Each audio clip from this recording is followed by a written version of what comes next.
energy flow except for the deep sea hydrothermal ecosystem.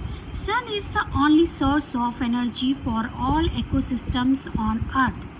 Of the incident solar radiation, less than 50% of it is photosynthetically active radiation, PAR.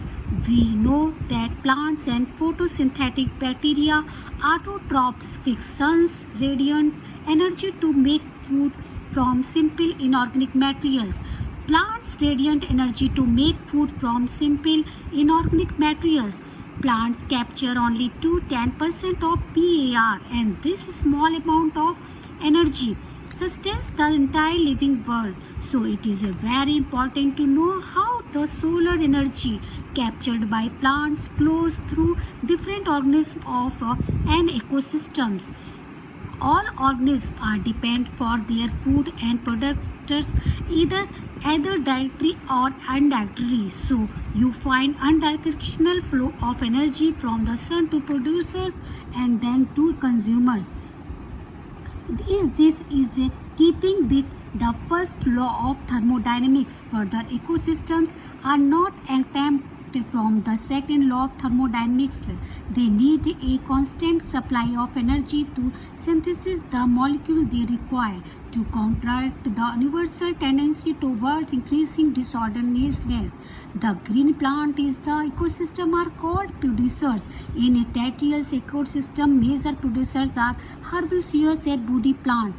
Likewise, producers in the aquatic ecosystem are various species like phytoplankton, algae, and higher plants. You have the read about the food chains and waves that exist in nature, starting from the plant or producers. Food chains, or rather webs, are formed such that an animal feeds on a plant or another animal, and in turn is food for another. The chain or web is formed because of this interdependency. No energy that is trapped into an organism remains in it forever.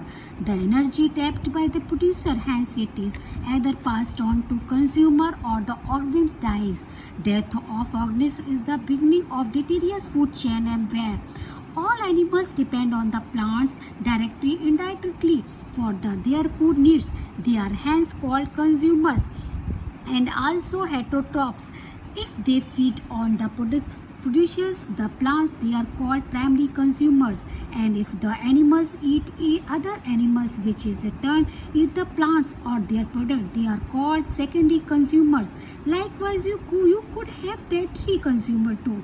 Obviously, the primary consumer will be herbivorous. Some common herbivores are insects, birds, and mammals in terrestrial ecosystem, molluscs in aquatic ecosystem. The consumer that feed on these herbivores are carnivore, or more correctly primary carnivores through secondary consumers. Those animals then depend on the primary carnivores for food are labeled secondary carnivores. A simple grazing food chain GFC is depicted below. Grass producer dash got primary consumer dash man secondary consumer.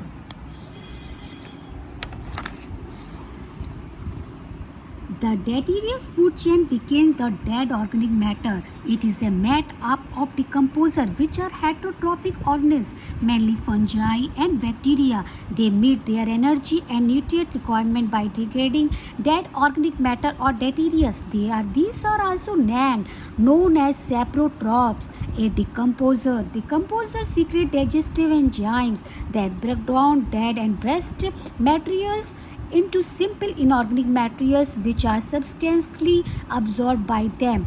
In an aquatic ecosystem, GFC is the major conduct of energy flow. As against this, the terrestrial ecosystem, a much larger fraction of energy flow through the deleterious food chain than through the GFC. Deleterious food chain may connected with the grazing food chain at some levels. Some of the organisms of DFC are prey to GFC animals, and in the natural ecosystem, some animals like cockroaches, crows, etc. and omnivore. This natural interconnection of food chains make it a food web. How would you classify human beings?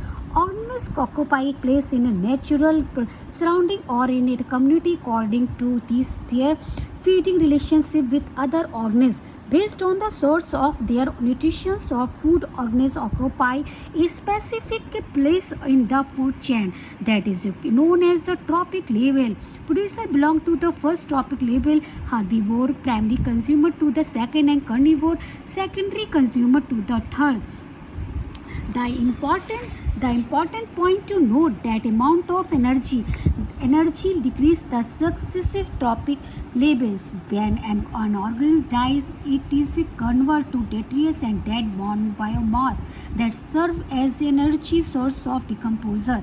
Organisms at each trophic level depend on those who at the lower trophic level for their energy demands. Each trophic level has a certain mass of living material at a particular time called as a standing crop. The standing crop is measured as the mass of living organisms biomass or the number in the unit area. The biomass of a species of expressed in the term of fresh or dry weight. Measurement of biomass in terms of dry weight is more accurate. Why? The number of trophic level is the grazing food chain is restricted as the transfer of energy flows. 10% is low. Only 10% of energy is transferred to each trophic level from the lower trophic level. I nature it is possible to have so many labels: producers, herbivore, primary carnivore, secondary carnivore in the grazing food chain. Do you think there is any such limitation in a deleterious food chain?